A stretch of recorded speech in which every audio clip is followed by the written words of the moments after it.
郎头，殿下，我是不是叮嘱过你？我说了，至少要给我留一个活口。你怎么全给我弄死了？本来这个是活捉的，没想到一个没看住，这个人就直接服毒死了。服毒？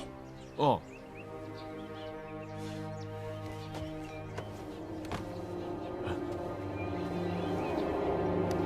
殿下，您看这令牌。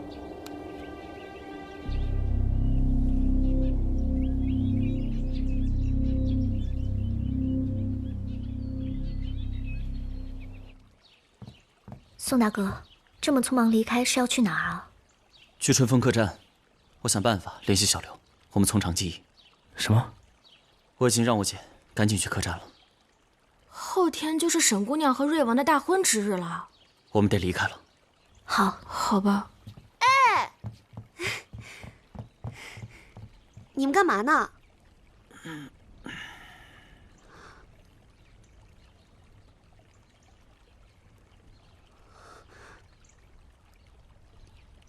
要走，也不跟我说一声。洗冤择物，旷宴失守，本源非礼。欲求君人无主死人，则委官定验。监官私信凭检验状推勘，何可疏略？宋词洗冤记录。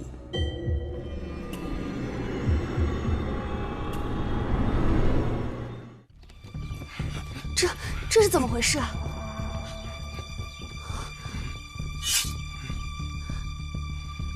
姐，你这是干嘛？在别人家里住了那么多天，突然不告而别，的确不太好吧？小神婆，对不起了。对不起。要是没有猜错的话，阴兵借粮这个案子，真正的幕后黑手，就是你爹沈修灵吧？苏子，这种话不能乱说。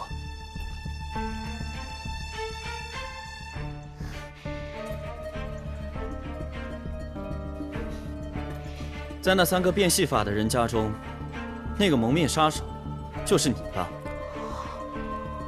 苏子，为什么这么说？一开始我还想不明白，为什么这蒙面人看到尹俏他的那把出尘会如此意外，以至于本来还在追杀我们，却选择了逃跑。现在想来，是你当时把蒙着面的尹俏当成了自己的妹妹。沈姐姐，你送给我的那把出尘，真的是把宝剑。昨天那个人身手也不错，但他看到那把剑就不敢跟我打了。没错，光凭这点，不足以作为证据。第二件事，才是阴兵借粮案的关键。有一点，我们一直被蒙蔽了。这出发的时候，所有粮食全部进了仓库，粮食原定初9送出，却改成了初10。但是为什么要将运粮的时间延到初10呢？如果要动手脚的话，应该是8月初9那天。我们以为是初9的时候粮食被冻的手脚，所以改了日期。但其实事实并不是这样的。柔术少女藏进粮草车，潜入仓库，撒下魔粉，然后通过通风口逃离。这一步所需的时间很短，粮车完全没有必要在仓库里多放1天。那为什么不是按原计划初9运出呢？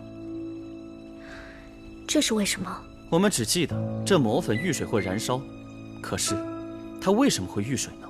当然是下雨啊。我们忽略了阴兵借粮一个很关键的地方。我明白你意思了。这幕后主使想让粮车在埋骨坡的时候燃烧，从仓库到埋骨坡需要8个时辰，也就是说，当粮车出仓库后到埋骨坡一带，必须恰好有雨。这幕后黑手通过观云推测，这埋骨坡在初9的时候是没有雨，初10后半夜却会下雨，这才是他让粮车出库时间延后的真正原因。而能将降雨时间预估准确，也只有精通天象的沈大人。出发那天，除了观云之外，他还让亲信布置了现场，给骷髅兵戴上盔甲，绑上木桩。这些事后的东西需要隐藏起来，而他隐藏的最佳位置就是这里，沈府。你很聪明嘛。杀人灭口时，将柔术少女的线索故意留在现场，而这线索直指韩大人。如此清晰的导向，未免太过刻意了。这沈大人与韩大人可是政敌，很难让我不会有猜想，是否是你们想要栽赃韩大人？你们如此盛情邀请我们住在这里，也是为了监视我们吧？既然你都已经知道了，那我今天是不会让你走出去的。动手！你们要干什么？住手！都给我住手！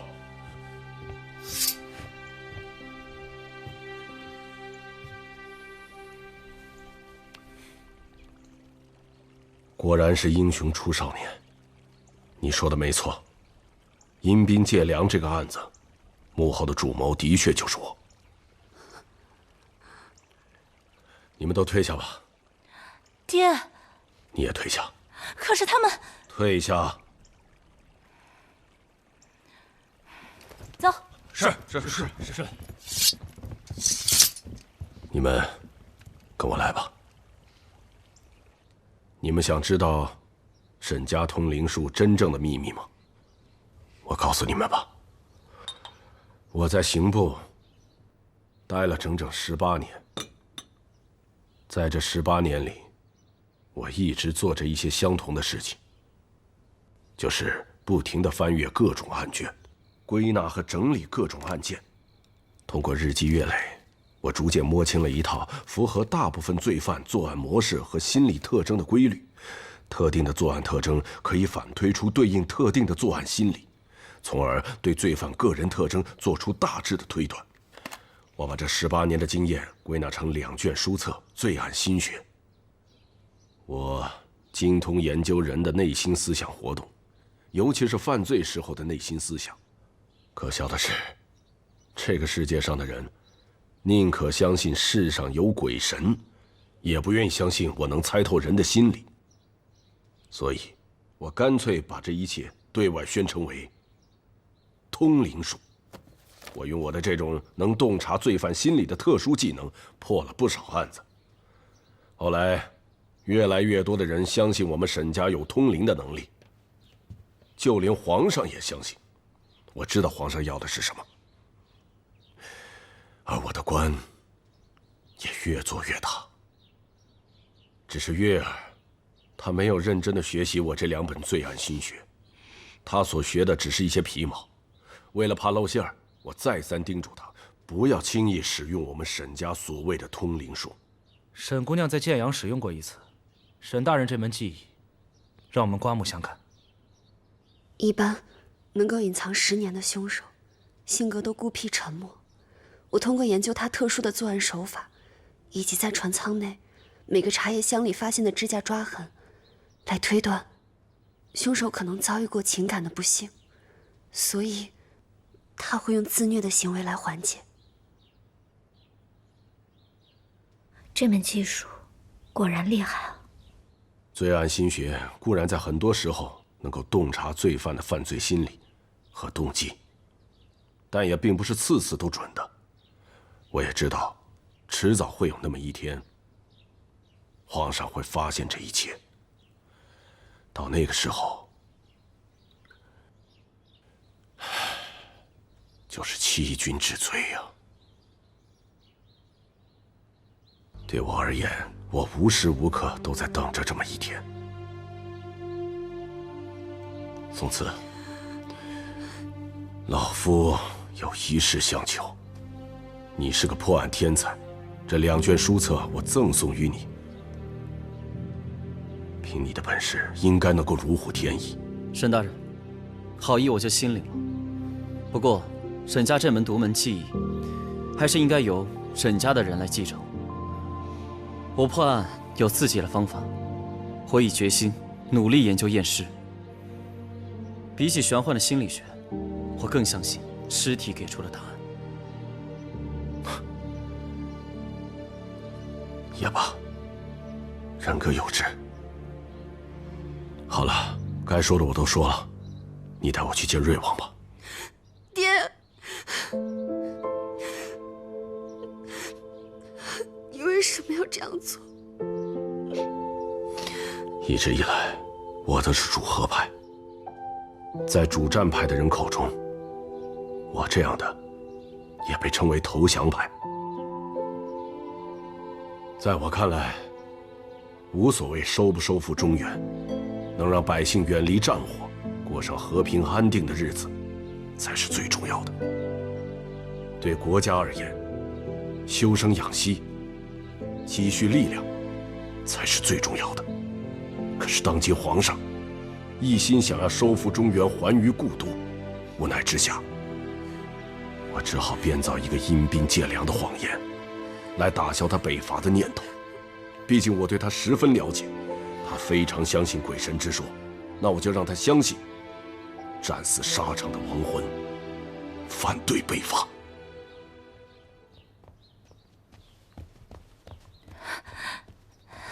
爹，临安府的人已经打进后花园了。姐，临安府，临安府的人怎么会来？难道孙胜的人一直盯着我吗？看看去。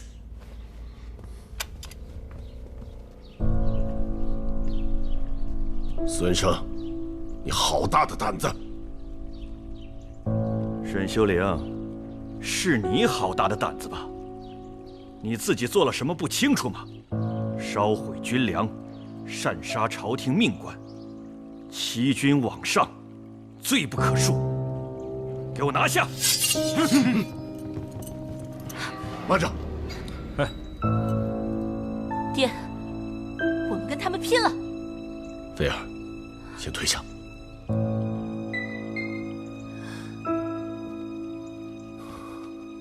所有的一切，罪在我一个人，跟我家人无关。我沈修灵恳请二位大人放过我的家人。哎，退下。沈大人，我们也是奉命行事，放不放，不是我们说了算的。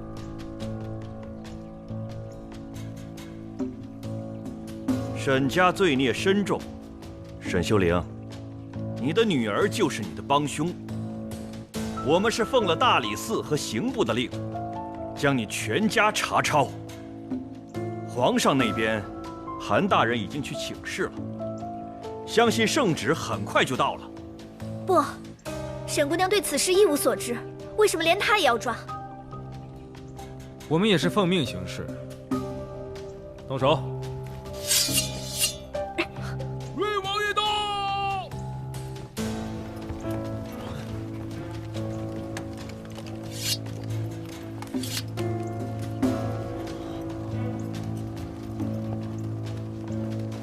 小六来了，有救了！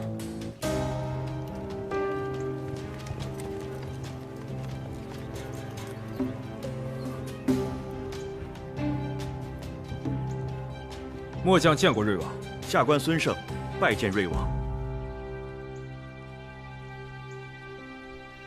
孙大人，速度倒是挺快，这就开始拿人了。王爷，我们也是奉命行事。这是刑部和大理寺的文牒。王爷，沈家擅杀朝廷命官，烧毁军粮，欺君罔上，着临安府尹孙胜将沈家全家查抄。我已经了解了，确实是大理寺和刑部的文牒。沈大人犯了大罪，理应被抓。孙大人，来吧，把我一起抓起来。小六，你……王爷这是何意呀？父皇赐婚，婚期已定，后天就是我跟沈家二小姐结婚之日。我呢，自然也是沈家之人。文牒上写得很清楚，要拿沈家全家，本王也不能例外啊。这小六有两下子呀，歪点子事多，不看看是谁徒弟吗？孙大人，赐婚是有圣旨的，你们呢有刑部和大理寺的文书，文书我也看了。你告诉我，是圣旨大呀，还是文书大？当然是圣旨。好，如果后天我未能完婚，那算不算抗旨啊？这算。沈大人犯了朝廷的大罪，沈家其他人我不管，但是沈西月是我瑞王的王妃，难道你们也敢拿吗？牢头，在，把王妃带回府。是。小六，救救我爹和我姐！愣着干什么？带回府。走吧。姐，快走。爹。哼。爹。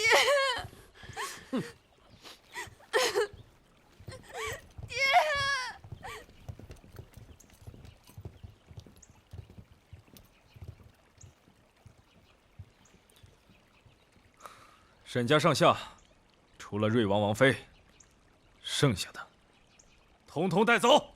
是。师傅，沈大人在大理寺全都承认了。全都承认了。现在沈大人唯一的请求就是把姑娘的命保下来。父皇明天去东山祭拜，回来后大理寺刑部、府尹衙门3坛会审沈家上下。作为我来说，能把小神婆的命保住，已经不容易了。怎么会呢？师傅，案子是你破的，有什么不妥吗？我的确认为阴兵借粮和死亡国度的案子有关联，甚至认为是一伙人干的。但是从始至终，我就没有找到过证据。这件事情应该不会出什么差错。我的人是按照你的吩咐，提前埋伏到青龙道观，阻止了刺客的行刺。但是遗憾的是，没有留下活口。我们从刺客身上发现了沈家的令牌，还从他的身上翻出了一些药物。当时他们也是吃了此药才丧命的。你看看。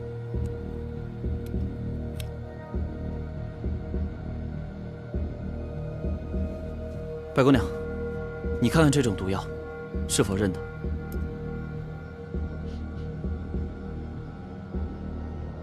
我最近太熟悉这个味道了，是纯度很高的马草。马草？马草就是死亡国度的重要证据。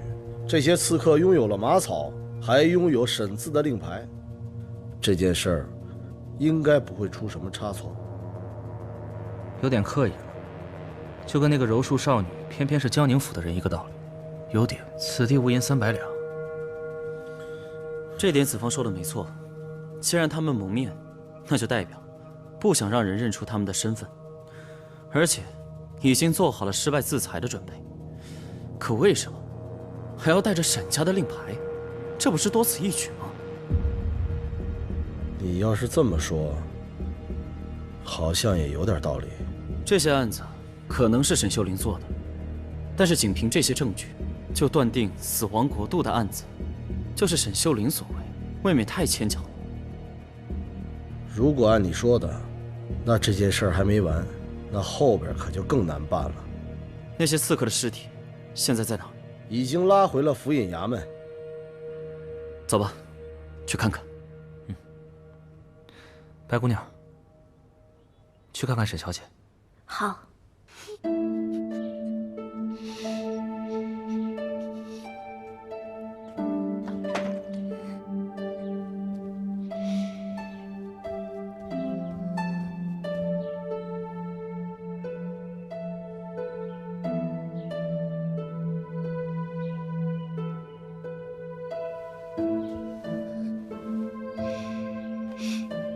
沈姑娘，我知道你现在很难过，但是不管怎么说，还是先吃点东西，身体要紧。你爹和姐姐现在还生死未卜，你千万不能倒下。对，我我现在要做点什么？我不能倒下。皇上，我得去找皇上。我们沈家这些年替大宋做了这么多，皇上一定会网开一面的。沈姑娘，你冷静一点。沈姑娘，沈姑娘，沈姑娘，沈姐姐，你不能出去！沈姐姐，安姑娘。师傅，只有这一名死者是吃了马草死的，其余4人全是被箭射杀。好，那就先从这具尸体开始吧。老实点儿，跪下！有什么发现吗？有，大人，里面请。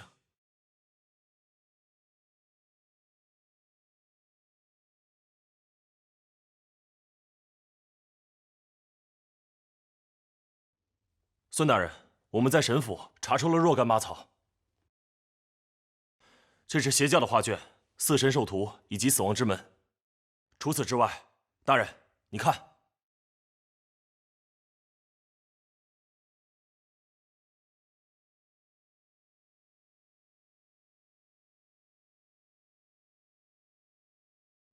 这不是皇上的朝服吗？好啊，你个沈修灵，居然有篡逆之心！来人呐，在，将沈家上下所有人押往刑部大牢，等候发落。是。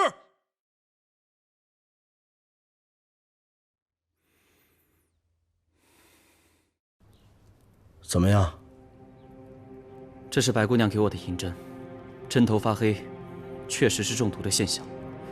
但我觉得，她不是死于马草，而是死于砒霜。这马草中掺杂了砒霜，这我就不明白了。砒霜完全可以让人直接死亡，为什么还要掺在马草里？这马草虽然有致幻的作用，但毒性不大，不会让人立即毙命。我明白了。马草是故意给我们看的。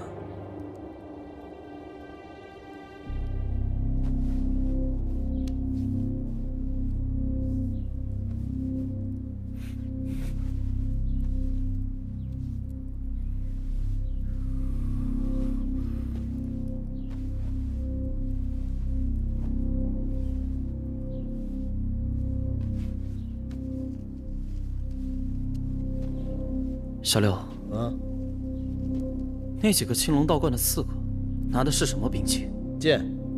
师傅，从他的虎口处能看见茧子，说明他是常年练剑的人。不，这应该不是剑。那5个人查清楚了吗？他们都属于死士，查起来很难的。师傅，你是不是太多心了？阴兵借粮和死亡国度一样，背后的主谋都是沈修灵。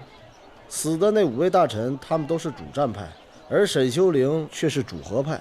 这3堂会审什么时候啊？后天。明天我父皇去东山祭拜。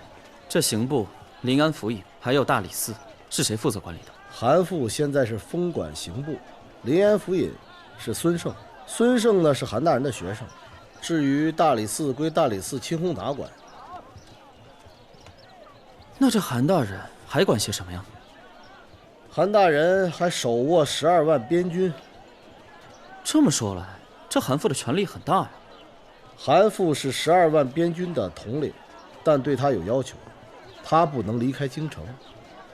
而且现在边军有自己的将领，我大宋呢一直是以文官掌权。太祖怕武官拥兵自重之后更来黄袍加身，所以看似韩馥是12万边军的头领，真正掌权的还是我父皇。原来如此。放我出去！开门！放我出去！姐，这沈姑娘被关在里边，该不会有事儿吧？她能有什么事儿啊？啊，折腾累了，自然就消停了。可是，别可是了，来，坐下来喝茶。谢谢姐姐。哎呀，看来这当官儿还真是高危职业啊！幸亏我们宋慈没有跟那个沈西飞凑一对儿，要不然现在我也在大牢里吧。哎呦，想想就后怕。其实我感觉白姐姐好像喜欢宋慈，而宋慈也喜欢白姐姐。要不你撮合撮合他俩呗？我也就是瞎操心，只要宋慈开心，他愿意，我这当姐的又能怎么样啊？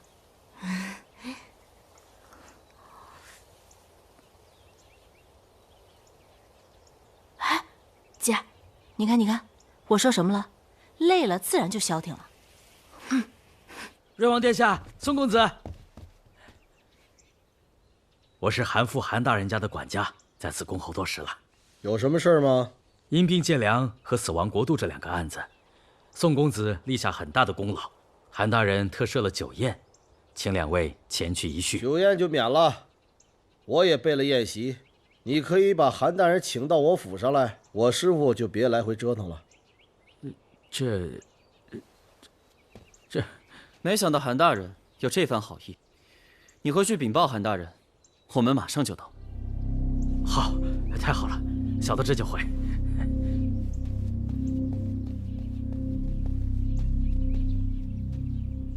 师傅，你怎么答应了？不就吃个饭吗？哎呀，韩父和沈修灵一直都是政敌，现在沈修灵倒了，韩父自然得了利。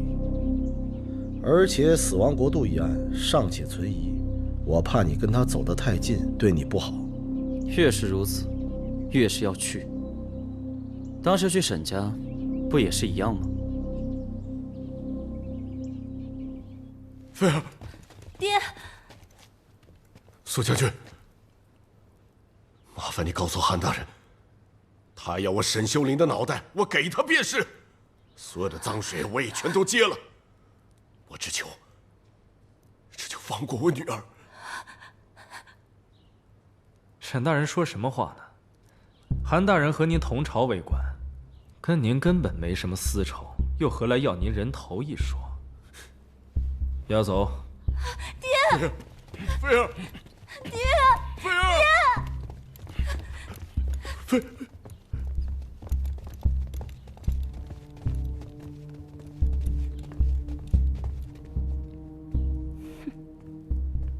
沈修灵谋反一事，你知道吗？谋反？你们可真会扣屎盆子啊！只要你可以说出他的同党，我可以保你不死。不然，不仅你们父女要死，我想这谋反的事情，就连瑞王爷也保不住你的妹妹吧？我呸！好啊，不让你吃点苦头，我看你是不会招了。给我打！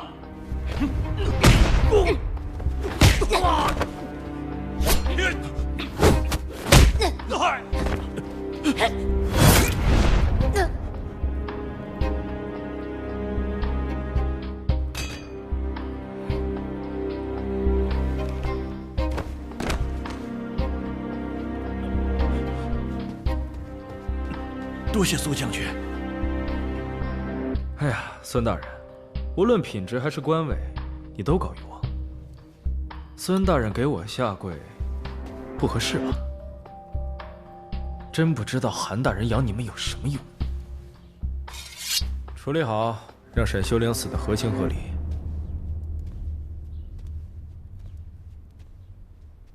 老夫真是没有看走眼，宋公子才智无双，真乃国家栋梁之才。他日考取个功名，老夫必会在皇上面前保举你。那多谢韩大人提携了。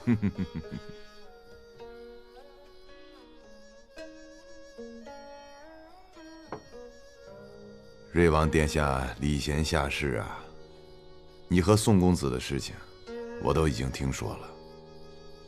只是沈大人的事情，多多少少对殿下有些影响。这样，等皇上从东山回来，我亲自上到折子，请皇上免除殿下与沈家的婚约。韩大人，你日理万机，还为我操着心。沈家二小姐非常对我的胃口，这个婚约，我觉得挺好的。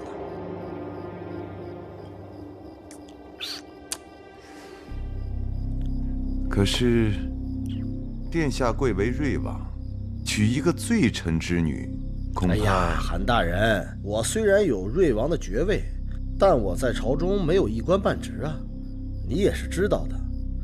我三哥才是未来的皇上，我无异于皇位，我呢娶一个罪臣之女，刚刚好。我三哥心里边放心，我呢还挺乐意。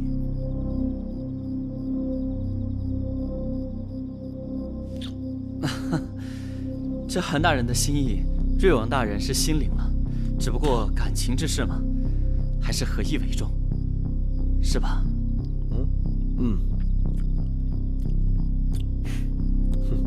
也罢。哎，宋公子，不知今年多大了？啊，今年刚满18。哦，那可有婚约呢？我才18，哪来什么婚约啊？难不成韩大人给我介绍啊？老夫小女今年刚满17，虽说没有沉鱼落雁之貌，但好歹也读过几年私塾。如若宋公子不嫌弃，老夫将小女嫁与宋公子如何呀？韩大人，您这玩笑开大了。没开玩笑，老夫能拿自己的女儿开玩笑吗？师傅，韩大人的闺女那肯定是大家闺秀啊，你就从了吧。你闭嘴！韩大人，其实我那个……宋公子啊，不管怎么说，老夫也好歹是一朝忠臣，不管你喜不喜欢，最起码先见上一面呀。你说呢？对，见，一定见。韩大人，赶紧把令爱请出来吧。好。义父，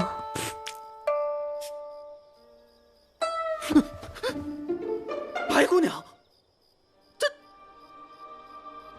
不瞒两位，嫣儿是我10几年前收养的义女，说起来，她也是个苦命的孩子，父母都是被金兵所杀。这些年呢，我也一直把她当作亲生的女儿来照顾。既然雪烟和2位都是老相识了，那我这个提议不知是否妥当啊？义父，请恕嫣儿不愿意接受义父的安排，我还有些别的事，我先走了。